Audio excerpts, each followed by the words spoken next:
Senador, acho que esse currículo aí é de um anônimo meu, que é neurologista em Minas Gerais. Eu sou médico infectologista pela FRJ, mas tudo bem. Então, desculpa aí, eu Não, vou pegar tranquilo. aqui o seu currículo na nossa Secretaria-Geral da Mesa. Eu só queria aprender como é que passa o slide aqui, porque não... Tá bom.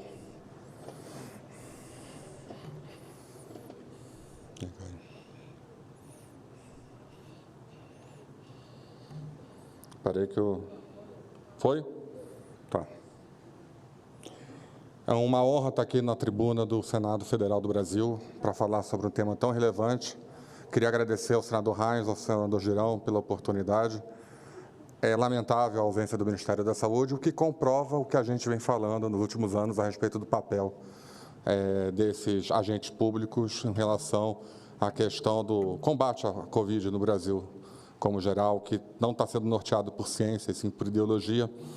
Eu pretendo contribuir aqui com alguns dados relevantes para a matéria. Se a vacina infantil de Covid em criança deve ser obrigatória ou não. O tempo estimado dessa apresentação é de 14 minutos, mas eu vou tentar reduzir. Eu declaro que eu não tenho conflito de interesse financeiro ou ideológico nessa matéria.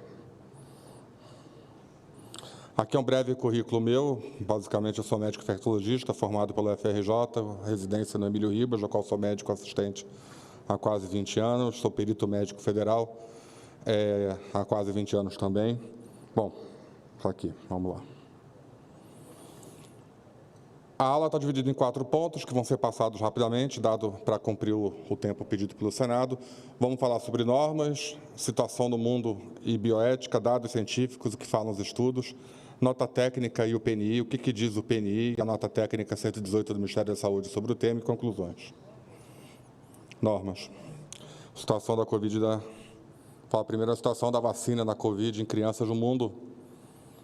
A Organização Mundial da Saúde, ela não recomenda a vacinação obrigatória contra a Covid-19 em menores de 5 anos, senadores. Está aqui. Foi? Não foi?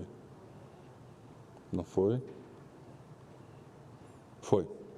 A OMS não recomenda a vacinação obrigatória para a Covid em crianças no mundo. Vamos repetir isso. Então, quais países obrigam? Lembrando que obrigar é diferente de recomendar. Nós. Nesse momento, o Brasil é o único país do mundo que obriga a vacinação contra a Covid-19 na faixa etária de 6 meses a 5 anos. Deixa eu passar aqui. Um pouco sobre a questão bioética na obrigação vacinal. Será que eu passo aqui? Não. Isso aqui é um artigo da Nature Human Behavior, que fez um apanhado de 185 países e suas políticas de obrigação para a Covid-19, publicado ano passado. Está um pouco difícil aqui o... Segundo o estudo, 29% dos 185 países analisados adotaram políticas de vacinação obrigatórias contra a Covid-19 em algum grau, com obrigatoriedade geral sendo rara e limitada a apenas 9 países. A maioria das obrigatoriedades se aplicavam a grupos específicos, como profissionais da saúde, não crianças. Apenas Costa Rica, Equador e Indonésia tinham políticas obrigatórias para crianças, senadores, mas elas já foram revogadas. Então, a obrigação não contribuiu para o controle da doença, o que conclui o artigo. Uma entidade americana que representa mais de 100 programas de bioética nos Estados Unidos recomenda o fim das obrigatoriedades de vacinação contra a Covid desde 2022. A própria OMS também recomenda, em termos bioéticos, o fim da obrigatoriedade de vacinação de Covid-19, preferindo campanhas informativas e acesso facilitado às vacinas. Aqui tem várias questões bioéticas envolvidas que falam desde da criança ser uma população vulnerável, beneficência e não maledicência, autonomia e correção, dizendo que medidas como impedimento de matrícula em escola, uso do conselho tutelar como força repressora e judicialização do pátrio poder violam princípios constitucionais. Dados científicos. O que nós temos? Quando a gente fala de vacinação para criança Covid-19 no Brasil, a gente está falando dessa vacina aqui, tá? Pfizer Baby Tampa Vinho, não é outra. As notas do Ministério da Saúde falam em vacinas, falam em estudos, mas é a Pfizer Baby Tampa Vinho. Que vacina é essa? Aqui está a bula dela. Essa vacina ela é feita com a cepa original de Wuhan 2019 para imunização. Ela não é a Pfizer Baby americana Omicron XBB. É uma vacina proscrita nos Estados Unidos e que nós, como terceiro-mundistas, estamos recebendo a descarga da Pfizer aqui no Brasil, porque lá nos Estados Unidos esta vacina está proibida desde setembro de 23. As crianças brasileiras devem ser inferiores às crianças americanas, a julgar pelo critério do Ministério da Saúde. Mas vamos lá. Nós estamos aqui, senadores, nós estamos na cepa JN.1, que representa quase a totalidade dos casos de Covid, que foi responsável pela ondinha nova de Covid que tivemos depois do Carnaval. A cepa da vacina original Pfizer Baby está 3.500 mutações variantes abaixo. Lá, nem coube aqui na lista, né? Você desce 3.500 variantes e lá está a cepa que está sendo usada nessa vacina. E nós estamos aqui em cima, 2024, JN.1. Como que uma vacina com uma cepa que já está extinta no planeta vai ser capaz de imunizar alguém? Aqui é o dado do dashboard da própria Fiocruz brasileira, que comprova que a gente não tem mais a cepa original há muitos anos. A gente está vivendo a era agora da JN. Não existe até hoje nenhum estudo RCT, ensaio clínico randomizado duplo cego, multicêntrico, que demonstre cabalmente que essas vacinas para crianças evitem transmissão, adoecimento, internação hospitalar ou óbito, muito menos quantas doses seriam necessárias para esse fim. Então, lembrando, senhores, vacina Pfizer, Covid-19, desfechos, não impede transmissão, não impede adoecimento, não impede hospitalização, não impede óbito, há efeitos adversos e não se sabe ainda nem o número de doses que seria que ser dado para se chamar de uma vacinação completa. Desde 11 de setembro de 2023, o FDA vetou o uso de todas as vacinas da Pfizer Comirnaty que não fosse a Omicron XBB 1.5 por obsolescência. Essa vacina não tem no Brasil, e a vacina que está andando no Brasil para adulto é a bivalente, que também está proscrita, e a vacina que está andando para criança é a pior ainda, é a Pfizer Wuhan de 2019. Aqui são diversos estudos que embasam o que eu falei agora, que por questão de tempo eu não vou poder, mas fica para o registro. Saiu um estudo recentemente que eu queria falar, que foi da Vaccine, que analisou quase 100 milhões de indivíduos vacinados em relação a efeitos colaterais nos últimos anos. Foram feitas pesquisas em 9 países, um total de quase 250 milhões de doses, a vasta maioria Pfizer. O que esse estudo achou? Aonde está vermelho, quer dizer que o risco relativo da doença superou a da média que existia na população infantil antes da vacinação. Então, o estudo achou que a Pfizer está associada com miocardite, pericardite AstraZeneca, Guillain-Barré, síndromes neurológicas diversas, trombose com a AstraZeneca e a Pfizer, principalmente miocardite, em taxas assustadoras. 100 milhões de pacientes analisados.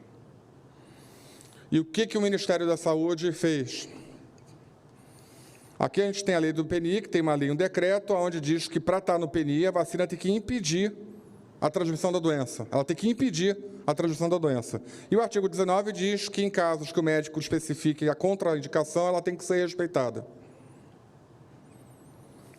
Dentro do Programa Nacional de Imunização, esse aqui é do gov.br, nós temos vários princípios. Vacinas salvam vidas, vacina previne doença, vacina é segura, vacina reduz transmissão de doença, vacina reduz óbito, o PNI segue normas internacionais. Ou seja, a vacina teria que seguir tudo isso aqui para poder estar no PNI. E para dizer que ela está no PNI, que ela segue tudo isso, foi criada a nota técnica 118, que é a parte final da aula. Essa é a nota técnica que está embasando as políticas de obrigatoriedade de vacina de Covid para crianças no Brasil atualmente. Nota técnica 118. Basicamente, ela diz que a vacina foi aprovada pela Anvisa e pela Conitec, o que é verdade. Ela diz que a vacina tem imunogenicidade, a nota técnica diz que a vacina é segura e a nota técnica diz que a vacina previne morte. Quanto à aprovação pela Anvisa, de fato, a Anvisa aprovou em 2022 a versão Baby, a versão infantil da vacina da Pfizer, mas com diversas pendências, principalmente o fato de ter sido um estudo só, de não ter acompanhamento de longo prazo para acompanhar efeito adverso, dados de segurança insuficientes, risco de miocardite e pericardite pela população, tudo isso está na nota da Anvisa. Mesmo assim, a Anvisa aprovou a vacina em caráter emergencial e depois em definitivo. Não tem nenhum outro fármaco, remédio na história da Anvisa que tenha sido aprovada com tamanha fragilidade como a vacina Pfizer para a Covid. Seguindo, A Conitec, que é o órgão que assessora o SUS para a incorporação de medicamento no âmbito do Sistema Único de Saúde, ela também seguiu o mesmo caminho da Anvisa. Em dezembro de 22, com base em apenas um estudo, com pequeno número de eventos e amplo intervalo de confiança, a avaliação da qualidade global do corpo da evidência com o sistema GRADE foi considerado muito baixo para eficácia, GRADE nota 4, a pior de todas. Nunca na história da Conitec um medicamento foi incorporado com tamanha baixa evidência de eficácia e segurança, mas foi incorporado. Não tem outro remédio que tenha tido tamanha benevolência por parte da Conitec e da Anvisa até hoje. Quanto à imunogenicidade, senadores, é aterrorizante. A nota técnica do Ministério da Saúde, ela lista 12 estudos para provar que essa vacina produz anticorpos. 9 estudos estão fora da faixa etária de 6 meses a 5 anos. 4 estudos usam vacinas diversas da Pfizer. Não podem ser usados numa nota técnica, porque eles estão falando da vacina da Pfizer, não estão falando de vacinas como um todo. Você não pode usar laranja para comparar banana. No item de segurança, que a nota técnica afirma que a vacina é segura, eles listam 10 estudos. 7 estudos estão fora da faixa etária, acima de 5 anos. 6 estudos usam a vacina diversa da Pfizer. Não tem na nota técnica nenhuma informação confiável da segurança nessa faixa etária. E quanto à prevenção de óbitos, a nota técnica presume de forma equivocada que a vacina proposta é capaz de evitar óbito ou caso grave, como já falamos. E aqui eu queria destacar algumas coisas, que infelizmente vou ter que correr, mas as justificativas da nota técnica, as figuras que eles usam, não correspondem às referências, em vários casos. Aqui, por exemplo, eles falam de uma referência de síndrome respiratória aguda grave por Covid, mas o boletim que ele cita é um boletim sobre segurança da vacina. Aqui mostra que os casos de Covid despencaram ao longo de 2023, mas o número de óbitos em crianças sempre foi baixo, como o Peter Macaulay falou agora há pouco. E por aí vai.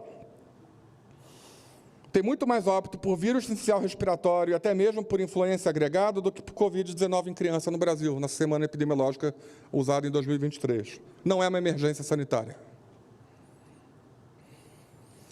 Por fim, a nota técnica cita 32 referências, que parecem ter sido escolhidas aleatoriamente, porque 6 não são artigos científicos, 6 falam de Coronavac, 16 foram financiadas integralmente ou parcialmente pela indústria, 7 reconhecem o caráter experimental, mesmo aprovadas, ou limitações técnicas dos estudos para segurança, 10 desses estudos são de nível de relevância muito baixo, nível 4, 6 randomizados possuem período de acompanhamento muito curto.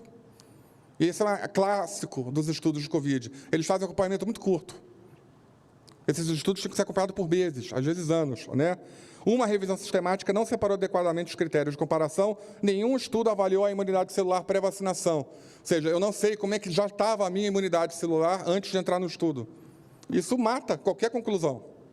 Se eu já estou infectado e com um anticorpo natural, é uma coisa. E aqui é uma tabela de uma nota técnica que a gente está preparando para divulgar para a sociedade em breve, com a ajuda de colegas, cito aqui o professor Regis, da Estadual do Pará, o melhor médico estudioso de medicina baseada em evidência do Brasil atualmente, onde a gente tem 7 parâmetros de risco para os estudos. Aonde está verde é onde o pesquisador cuidou para evitar o erro. Aonde está amarelo e vermelho, o pesquisador não evitou o erro. Basicamente, é uma tabela vermelha, os estudos são fracos. Não servem para comprovar. Quanto a isso, a gente chega a algumas conclusões. Não foi encontrado na literatura, senador, após uma busca sistemática em todas as bases de dados, desde o PubMed, Cochrane, até bases de pré-prints, nenhum estudo com qualquer um dos critérios pressupostos para a incorporação de qualquer vacina de Covid na PNI. Aqueles critérios que eu tinha falado lá, não tem.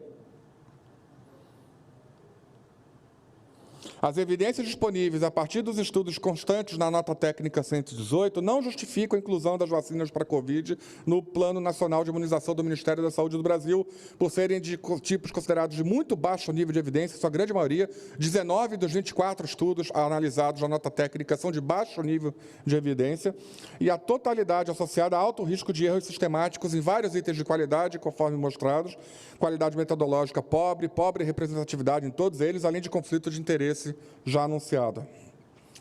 E outra, que aí é uma questão até mais política, nota técnica não é norma suficiente para a implementação de uma política pelo Executivo.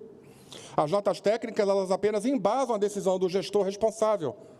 A ministra da Saúde, que não veio aqui, e ela não veio aqui porque ela sabe que ela está errada, ela não deu despacho determinando a inclusão dessas vacinas no PNI. Tem apenas a nota técnica. Nota técnica não tem poder legal de incluir uma política no Brasil. A nota técnica ela embasa uma decisão do gestor, ou uma decisão do Senado, ou uma decisão da Câmara dos Deputados, tem a nota técnica assessorando, mas é o gestor que tem que assinar lá o despacho dizendo concordo, implemente-se, não concordo, retorna, não tem isso. Eles publicaram a nota técnica na véspera do Natal e estão deixando fazer a política do fato consumado. Por tudo que foi exposto, a referida nota técnica 118 não tem o poder de, por si só, determinar a obrigatoriedade e é cientificamente inadequada, sendo uma nota inservível aos fins ao qual se destina. Essa nota técnica não serve para justificar, ela é uma nota com referências erradas, para não dizer referências propositadamente erradas. Eu prefiro acreditar que foi só um erro. Ao contrário do que apregou o Ministério da Saúde e algumas mídias, essas vacinas possuem efeitos colaterais relevantes, às vezes graves, e não sabemos ainda as taxas de incidência ou riscos específicos da maioria delas.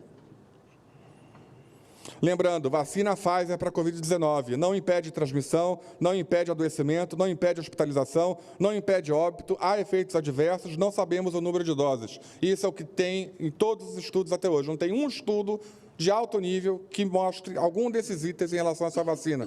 Teve congressista aqui publicando que tomou 5 doses da vacina e pegou Covid. Se a vacina não tem benefício medido, senador, qualquer risco que ela apresente é inaceitável. Se a vacina não impede a doença, não se pode tentar validar seu uso dizendo que a doença natural é mais severa. Ela não impede a doença, então ela está agregando o risco, ela não está diminuindo o risco. A obrigatoriedade da forma como está viola direitos constitucionais das famílias, das crianças, as coloca em risco desnecessário, obriga o governo a um gasto bilionário sem a respectiva contrapartida sanitária e não é reproduzida em nenhum local do planeta. Nós estamos sozinhos nessa. Muito obrigado. Aqui estão meus dados. Desculpa ter passado um pouco tempo e estou à disposição para demais esclarecimentos.